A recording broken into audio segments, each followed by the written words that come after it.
On to the Rift. We are in week 7. I've been saying week 6 all day, but that was a lie. We are in week 7 of the League Saturday Series powered by Monster. We have Miami University, the crowns of the league, the kings of the league, going up against York University, one of their top competitors, probably a playoff team. For Miami, in the top lane, we have Lucent. In the jungle, Mayamo Big D. In the mid lane, the new guy, Troy 1 on Lucian. Bien on Ashe, and Cleave on support as Thresh. For York University, Chicken Delivery holding it down on the Ornn. Player Pyre on Olaf. I'm pretty sure we've seen him pop off on this champion. Luigi Mash on the Syndra. Laser King on the Varus pick of all champions. And Eluros on Lux.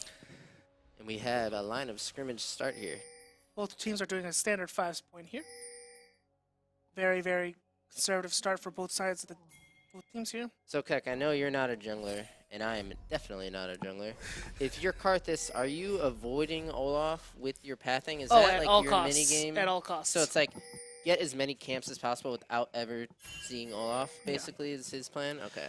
That's what I would tell my jungler if I drafted him on Karthus and he was against Olaf. I'd say farm as much as you can, but don't ever mess with Olaf. I also wanted to take a look at the runes here. So it looks like the Varus is opting for the on-hit build. He took lethal tempo. Yeah, that's crazy. I gotta see it work. I'm really intrigued why you go with Varus in this situation instead of something like Jhin, who can operate in a similar way with the setup he has with his W, and is just, you know, a more meta champ, but going for the Varus. Another thing I wanted to point out that both junglers did is that what we saw in our previous series, both junglers, they went for invades, or they just did something where they would just put a ward down, and then they reset and they picked up red trinkets. In this case, neither jungler did that. Both Karthus and Olaf just kind of stayed with their teams, and they didn't reset, they didn't switch over to red trinket. In fact, even this Olaf, remember how I said yesterday, not yesterday, but the previous game about the whole talisman and the machete start, like you don't really buy one, you just kind of go to lane? He didn't even do that. He just bought talisman. So that right there, if a team is properly tracking the Olaf's path, they know right away, oh, he started talisman. He's 100% starting red buff. It looks like we're taking a trade up here in the top lane. Passive from Mordekaiser is going to go through. Darkness Rising. Going to get a good chunk off of Ornn here. And Keck, is that reliable enough information? If you see that talisman, you know Olaf is starting red? Is it plain and simple? Essentially it is. Otherwise, you're basically sacrificing efficient pathing. Okay. Well, that's something I didn't know, so I will use that. As we see a 2v2. 3v2. Early game coming in from the Olaf here, but it looks like, yeah, Karthus is ready for this. He knows that Olaf path from top to bottom, so they're ready for this. Flash coming in from Laser King here. He's going to try to get out. Her heal burned as well. Flare Pirate might be out here. Dark Harvest Stack and First Blood going over to Mayamo Big D. And Laser King looks like he's going dying as well. The slows from Ashe is going to secure another kill. But Mayamo Big D is not out just yet. Eluros on the looks is going to have to flash out to save her life. I just said avoid the Olaf at all costs. Mayamo Big D was not on the same page as me there. He just runs him down with Qs. And I have the replay, so while this pause is happening, we can take a look. That would be, like, did you see my lane state? I can't just walk over there. Oh, yes, it looks like Keck. the game started. This man gets it. Why can't you be my jungler, Keck? And he doesn't even need to help because we see that Lucian push. So eyes on Mayamo Big D where he goes. He's got a lot of gold in his pocket. And I wouldn't be surprised if he ends up with a shutdown on his head soon.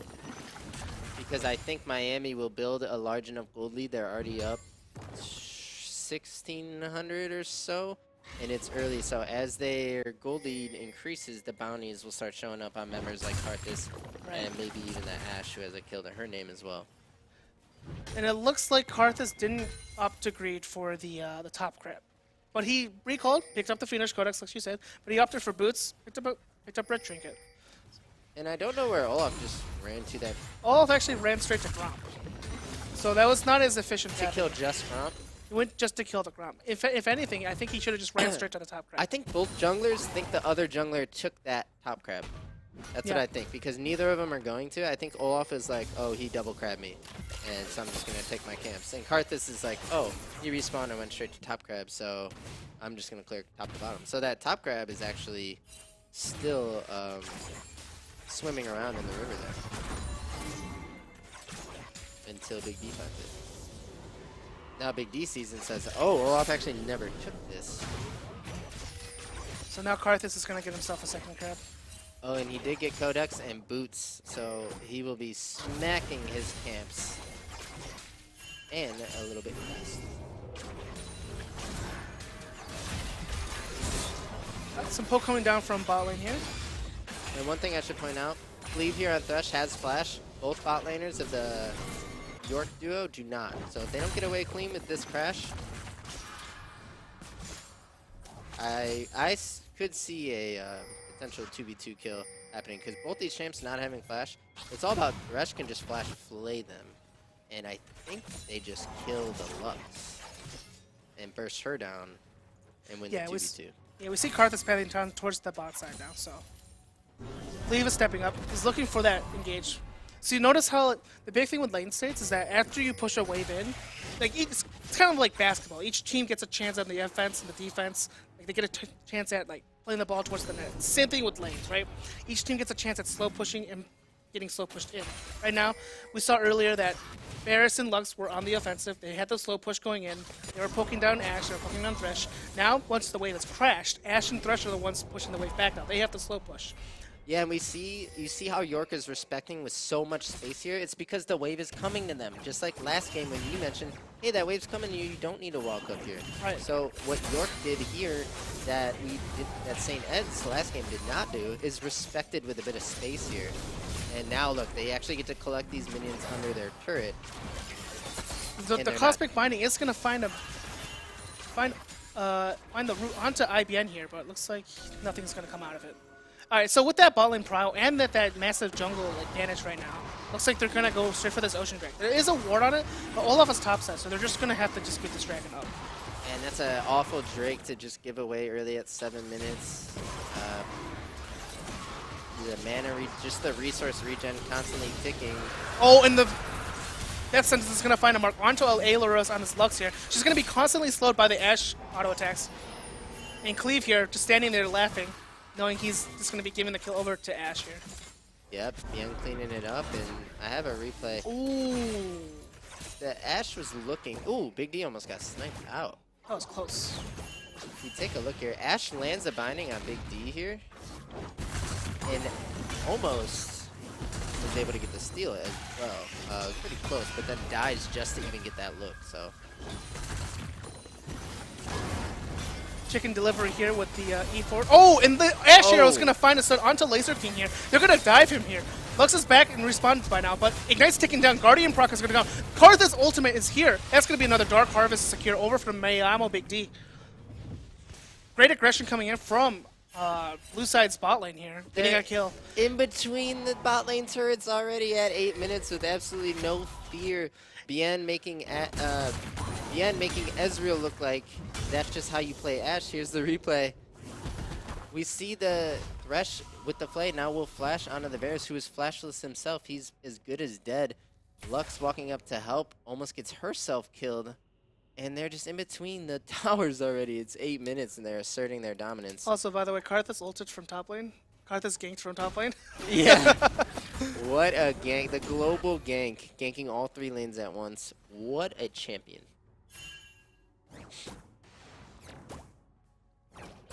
And as we see here, yeah, we were talking about it earlier, but yeah, the Lucian is opting for the Manamune build. Yeah, it's pretty disgusting. I think once you complete that, your Q will now one-shot casters, okay, and that's really nice for your clear. And that's kind of all you need for the mid-game. You're still Lucian, so you still have that really strong culling combo, as we might see, nope, here. Oh. He's looking for an ultimate. Culling going down, lots of damage onto Syndra here. She misses her Scatter of the Weak. Oh, Lux is going to preemptively flash to dodge the death sentence, but death sentence onto Varus is going to miss, but she's being constantly slowed. Olaf is here for the counter gank. More slows coming in from the Ashe, but Olaf is going to flash out. No kills going through, but the Ornn ultimate with the call is going to look for a knockup onto the Lucian here. Stun coming in from Luigi Mash, and the ultimate from Syndra is going to secure the kill onto Troy One's Lucian.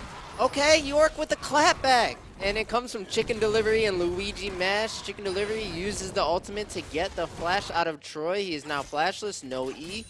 Orin can now get the knock-up. Luigi Mash sees that, flashes on top of it, and you know what? Why don't I just show the replay and do this? This situation, this looks good for Olaf if they're not so far ahead. Olaf maybe could have ran that down, but here comes the combo. Orin ulti. You know Lucian doesn't have E, so he flashes. Now he gets knocked up, and Luigi Mash, really nice follow-up there to flash for the guaranteed QE Syndra combo, meaning Troy goes down. And just wanted to take a look at Put bot lane real quick if viewers were looking. Ashe actually recalled. They actually set up a really good freeze on that reset. They were able to punish the Varus Lux for not being able to properly shove that wave under their tower. So Ashe and Thresh are going to be able to recall, buy their items, and come back to lane, and the wave will still be in their favor. It'll still be in their favor, Keck, but if it's still frozen... Oh, Lucian's going to crash it.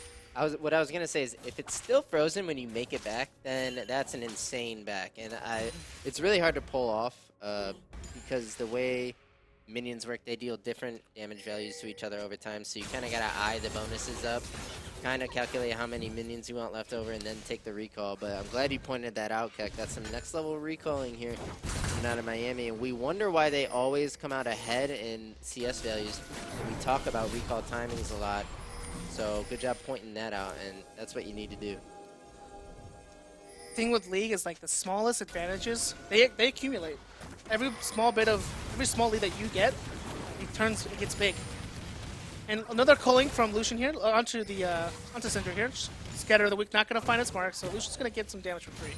Yeah, he's using his culling liberally here to get chunk damage onto the Syndra, and I think that's because his lethal is actually higher HP than normal because he has the Karthus, right? So if he can chunk the Syndra down to 60% with his culling, all it takes is one Lucian combo and a Karthus ulti over the top, and that Syndra will die. See, I think what Red Side's window to like really punish that jungle mid duo was before Karthus hit 6. But after that, like early bot lane play, like Karthus was able to steamroll, and so the jungle mid duo, like that 2v2 never really became effective. Right. Never really got punished. So Herald's gonna come down mid. Ornn's looking for an ultimate here. Not gonna find Lucian. They're looking to just get some free plate gold here. Karthus is on the flank. Ashel coming in from bot lane here. Gonna find the ultimate onto Olaf, forcing the Ragnarok. Scatter the weakness to knock out Thresh, but Mordekaiser's here as well. Blue team is here to punish Red, and they're running for their lives. That Herald play to get 3 plates mid was just not worth it. All of Blue team is here to punish, and Ornn is gonna be going down as well.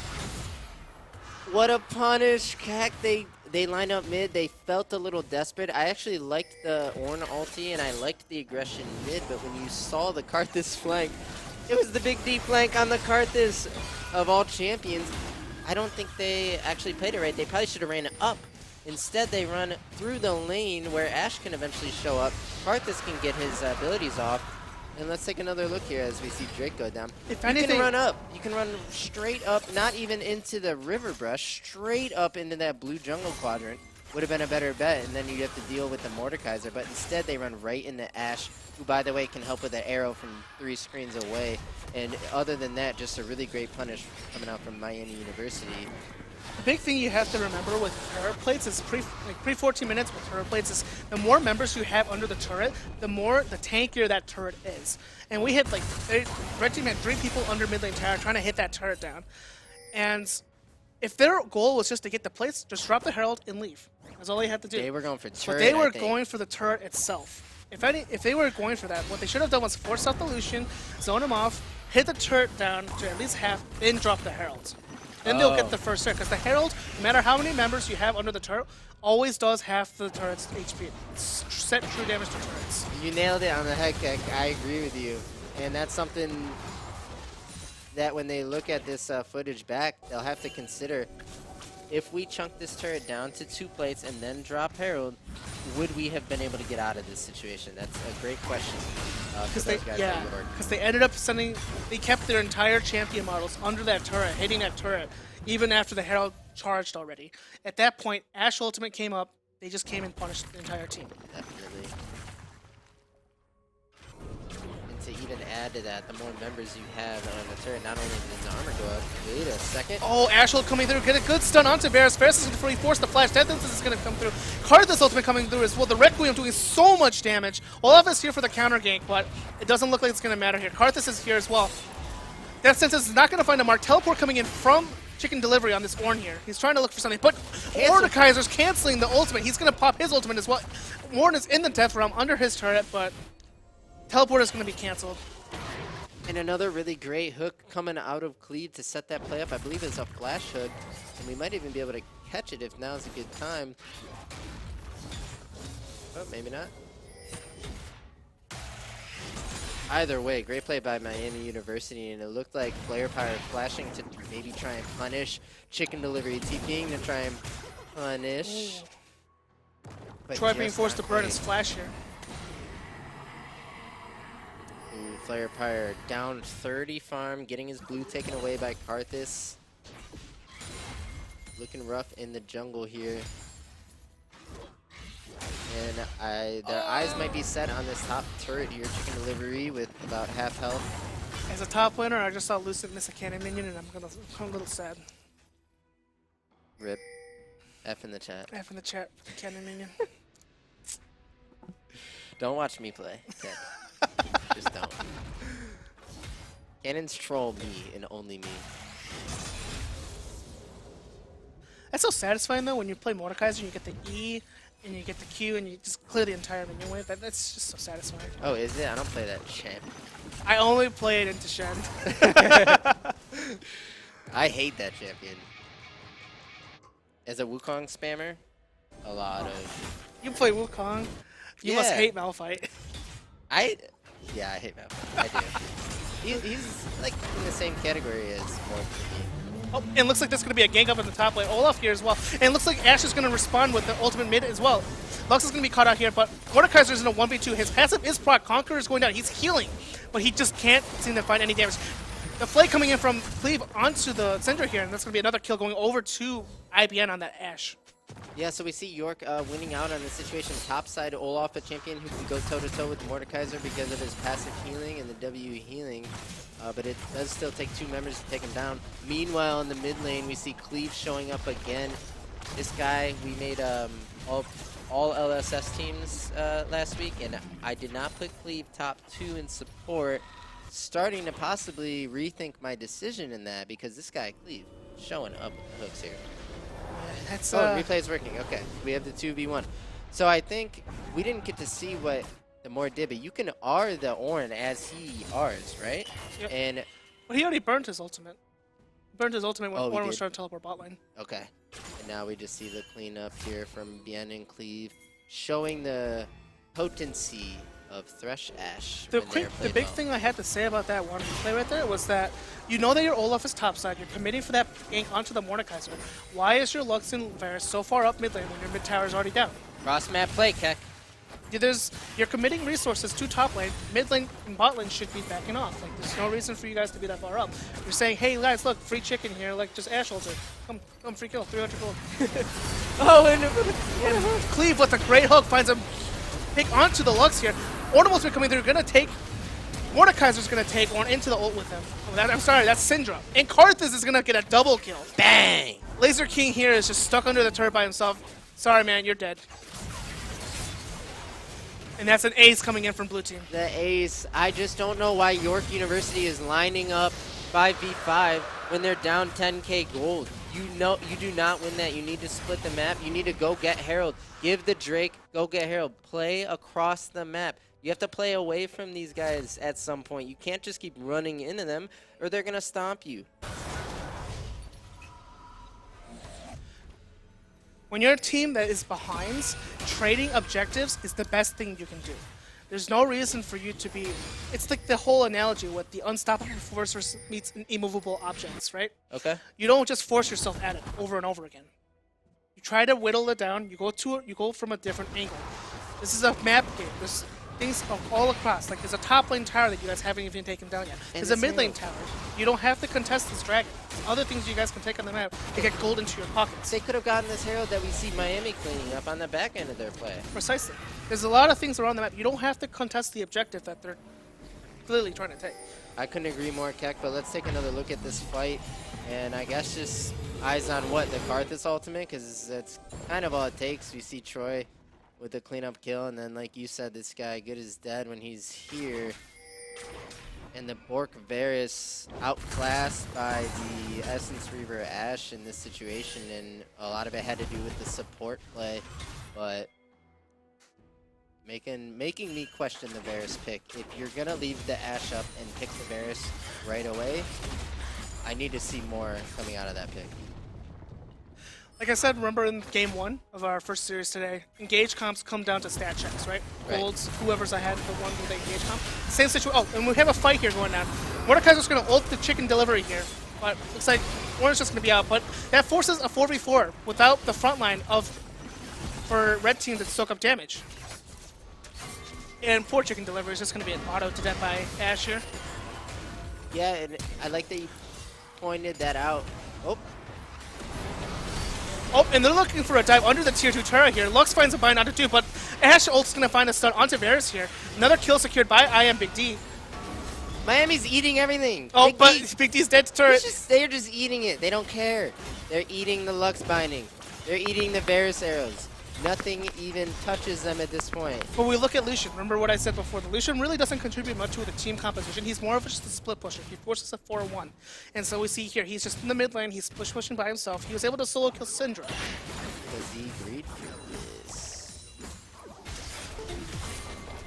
But I like how you pointed out, Keck, that when the Mordekaiser ults the Ornn, York is forced to 4v4 without their front line.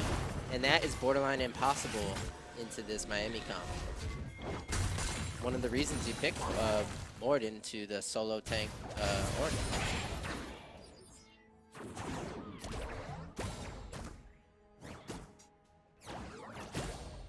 And so, yeah, looks like to be honest, it looks like this game is kind of just...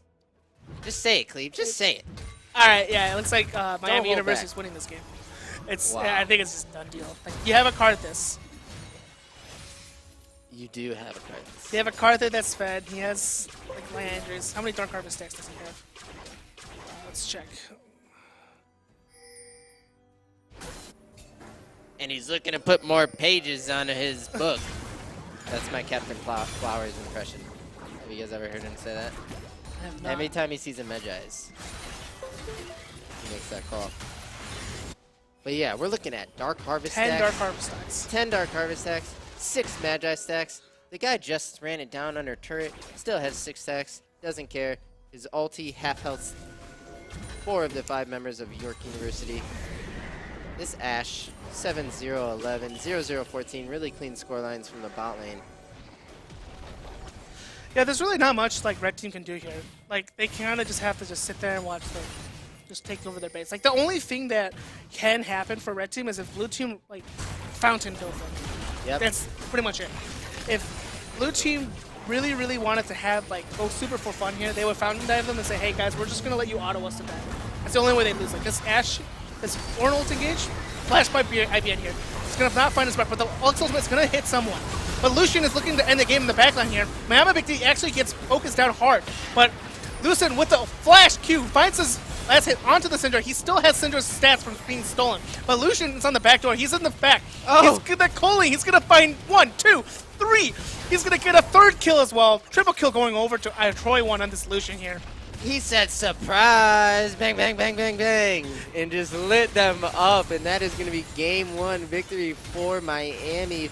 You said it, Keck, there's pretty much nothing they can do. I think they sensed that, so they just send it all in, everything down bot lane, which leaves Troy able to either end the game or come clean the fight up. Either was okay with him, and I have their free play here. Let's take another look.